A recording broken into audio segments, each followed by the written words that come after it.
मां हम इसको कहते हैं, इसका नाम नहीं बिगाड़ना चाहिए। हमसे दुश्मनी निभाइए, हमसे दिक्कत है कीजिए। इंडिया को घमंडिया कहते हैं, अपनी मां का नाम कौन बिगाड़ता है? वो दुष्कर्म भी आप और आपके आका कर रहे हैं, मत कीजिए, गलत है। कि वो हिंदू संस्कृति जिसने इस देश को मां कहना सिखाया, जिसने कहा उत्तरम यत् अपनी मां का अपमान करने वालों को क्या कहा जाता है, आप अच्छी तरह से जानते हैं ये काम मत। और अगर उसको कोई कहे कि ये रोग है, इसे समूल नाश करना है, तो उसे घमंडिया नहीं कहना चाहते। ये कह रहे थे वो वीडियो अवेलेबल है जिसमें पादरी इनको समझा रहा शिव शक्ति कुछ नहीं है। आपका सोच ये है और हमारी सोच ये है कि प्रधानमंत्री ने चंद्रमा के उस बिंदु का नाम शिव शक्ति रखा है जहां पर की।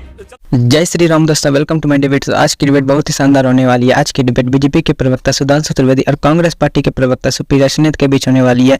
यह debate one nation one election पर होने वाली है। आपको पता होगा कि अभी पार्लियामेंट में स्पेशल सेशन चल रहा है जिसमें इस मुद्दे पर बात चल रही है। वन नेशन वन इलेक्शन पर सुधांशु त्रिवेदी और सुप्रिया सुनीत पर बहुत ही शानदार डिबेट। यह डिबेट बहुत ही शानदार होने वाली है, अंत तक जरूर देखें। अगर चैनल पर पहली बार आए तो लाइक करें, सब्सक्राइब करें तथा कमेंट करना ना भूलें। सबको मेरा नमस्कार। और मैं 9 मिनट इसलिए लेट आई हूं क्योंकि पूरी दिल्ली को छावनी बना दिया गया है। जिस रास्ते पे मुझे 45 मिनट लगता था, 1 घंटा 40 मिनट लगा घर आने में, क्योंकि दिल्ली को छावनी बनाकर आम लोगों को जो दिक्कतें पहुंचाई जा रही हैं उसके बारे में पहले मैं उल्लेख करना चाहती हूं। सुधांशु जी की तरह मैं लुटियंस गली में नहीं रहती हूं, मैं दिल्ली के एक दूसरे इलाके में रहती हूं, तो मुझे 1 घंटा 45 मिनट से ऊपर लगा। सबसे पहले तो ये बनाने एक आदमी जो अपनी छवि बनाने पर तुले हुए हैं। खैर छोड़िए उस बात को। आपने संसद की बात कही और अभी अभी मैंने सुधांशु जी को कुछ बड़ी अभद्र बातें कहते हुए सुना। सबसे पहले तो सुधांशु जी कभी थोड़ा कुंठा कम, थोड़ी ईर्ष्या कम, थोड़े प्यार मोहब्बत से भी बात कर लिया कीजिए। सबसे पहले तो बददिमाग प्रवक्ता आके कुछ कह जाते तो मैं सुन भी लेती। आप तो राज्यसभा सांसद है, आपको पता नहीं कि कांग्रेस पार्लियामेंट्री पार्टी की चेयरपर्सन है सोनिया जी? आपको इतना भी नहीं पता? इतने अनभिज्ञ हैं आप। तो थोड़ी आपकी अनभिज्ञता दूर कर देती हूं। कांग्रेस पार्लियामेंट्री पार्टी की, कांग्रेस संसदीय दल की हमारी नेता है सोनिया जी, और उस पोजीशन में रहकर उन्होंने चिट्ठी लिखी है। वो एक सांसद है, वो चिट्ठी लिख सकती है, लेकिन उन्होंने सीपीपी चेयरपर्सन के नाते लिखी है। आपकी अनभिज्ञता को थोड़ा दूर कर दिया। पहली चीज, सुधांशु जी सब कुछ करना चाहिए, अपनी मां का ना विद्रूप नहीं करना चाहिए। ये देश, ये सरजमी, ये भूमि हमारी भारत मां है।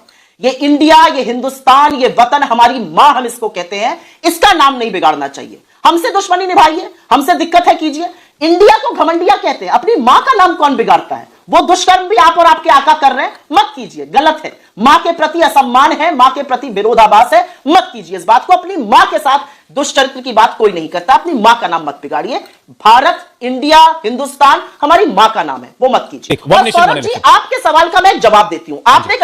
आपने कहा यह खबर सूत्रों के माध्यम से आ रही है कि मोदी जी ने कुछ कहा है।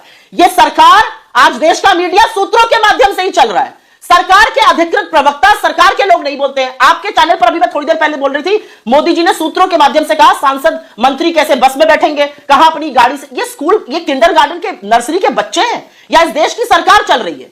मुझे इस बात का जवाब दे दीजिए। मुझे इस बात का जवाब दे दीजिए कि यूसीसी हॉट एयर बलून था, ये हॉट एयर बलून है। अडानी के मुद्दे पर कब बोलिएगा? अडानी से क्यों भागते फिरते हैं? देखिए, सुप्रिया जी ने जहां से अपनी बात शुरू की, मैं वहीं से बात करता हूं। इनको लगा कि दिल्ली को छावनी बना दिया गया है, तो कष्ट है। वैसे लास्ट महत्वपूर्ण घटना शायद उतनी हम लोगों की भी बहुत बचपन की बात है, नॉन अलाइन समिट हुई थी, तब तो दिल्ली छावनी थोड़ी थी, तो ऐसे ही चल रही थी। परंतु हमारे जमाने में दिल्ली धमाकों की छावनी नहीं बनती थी। याद करिए, सरोजनी नगर के धमाके, कनॉट प्लेस के धमाके, आपकी सरकार के समय में मेरिडियन होटल के पास का धमाका जिसमें आपके नेता मनिंदर सिंह बिट्टा जी के ऊपर हुआ था। याद करिए, 90 का दशक तो आपको भी याद होगा। दिल्ली के हर चौराहे पे बोरियां लगी रहती थीं और उसमें पीछे स्टेन गन लेके परमानेंट तैयार रहते थे सिपाही लोग कि कभी भी कहीं भी आतंकवादी गोली चल सकती है। तो जब छावनी आवनी कहा जाए करे तो मुझे लगता है सारी बातें याद रखनी चाहिए। और अभी भी लोगों को याद है किसके जमाने में दिल्ली ये सामान्य दिनों में थी, कोई विशेष के दौर में नहीं थी। इसलिए वो विषय अलग रखते हैं। व्यक्तिगत टीका टिप्पणी से बचना आपसे थोड़ा कम। आपने कहा कि सोनिया जी संसदीय दल की नेता हैं। हाँ, नहीं, मैंने कहा संसदीय दल की नेता है, सिर्फ टेक्निकल बात कर रहा हूं। मैंने क्या कहा था? बगैर किसी संवैधानिक पद के, आप भारत के संविधान में लिखा हुआ दिखा दीजिए। विपक्ष के 2 ही पद हैं, नेता प्रतिपक्ष लोकसभा और नेता प्रतिपक्ष राज्यसभा। नेता प्रतिपक्ष विपक्ष का संसदीय दल की कोई मान्यता हो तो मुझे बता दीजिए। इसलिए मैंने ये कोई भी जाके चेक कर सकता है। तो फिर तो कांग्रेस अध्यक्ष को भी चिट्ठी नहीं लिखनी चाहिए, फिर भाजपा अध्यक्ष को भी कभी चिट्ठी नहीं लिखनी चाहिए। इसलिए मैंने कहा ये आपकी पार्टी का इंटरनल मैटर है। आप अपनी पार्टी में कह सकते हैं, ओहो आपने अपने टर्न पे बोलिए भाई, काहे आप पीछे हो रहे हैं? आप अपनी पार्टी में कह सकते हैं हम सुपर अध्यक्ष बना लेते हैं। नहीं, बेसिक पैर की बात नहीं कर रहे हैं। बताइए कहीं पे संविधान में लिखा हो कि नेता प्रतिपक्ष संसदीय दल विपक्ष। राजू जी आप जवाब दे दीजिए, मुझे लगता है क्योंकि कंक्लूड करना पड़ेगा, प्रोग्राम का वक्त भी जा रहा है। आप उस विषय पे मत जाइए, आप आगे आइए। और आपने कहा कि मां के अपमान की बात मत करिए।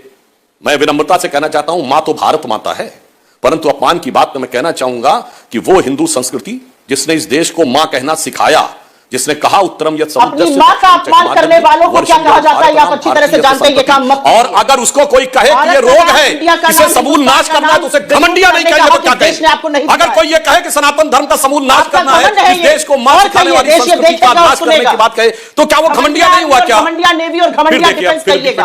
आप देखिए अनकंफर्टेबल फैक्ट है, डिस्टर्ब करना शुरू कर दिया। सुधांशु जी, समय खत्म हो गया है, अगर आप बिल्कुल अंत में कुछ कहना चाहते हैं तो हमारा लीजिए। फीडर डाउन कर दीजिएगा। जब मैं बोल रहा हूं तो इनका फीडर डाउन रखिए। अभी देखिए इस वक्त प्रोग्राम का ही समय समाप्त हो गया, मैं चाहूंगा आप बिल्कुल अंतिम शब्दों में अपनी बात कंक्लूड कर लीजिए। सुधांशु, भटकाने का तरीका है, ये बोल नहीं सकते हैं, ये असलियत है, ये बोल नहीं पाए। भटकाने का तरीका क्या? भटकाने का तरीका आपका है क्या? भारत का आपत्ति करते हैं आप, हिंदू धर्म के नाश की बात करते हैं आप, हिंदू धर्म को गंदा कहते हैं, हिंदू धर्म के समूल नाश की बात करते हैं। वही हिंदू धर्म जिसने भारत माता का और आज आप लोगों के साथ खड़े हुए हैं, जिन्होंने भारत माता को डायन कहा था, मैं आजम खान याद दिलाता हूं समाजवादी पार्टी के। इसलिए वन नेशन वन इलेक्शन पे आपकी समस्या समझी जा सकती है। इसीलिए आज कर्नाटक के इनके मंत्री ने बोला है कि हिंदू धर्म का तो मूल ही नहीं पता है। अच्छा चलिए ठीक, क्या तो बात करते हैं आप? दो बातें राहुल गांधी जी भारत जो भारत की उपलब्धियां आपने बनाई, तमिलनाडु में जिस पादरी के साथ बैठे थे, वो इनको समझा रहा था कि शिव और शक्ति कुछ नहीं है।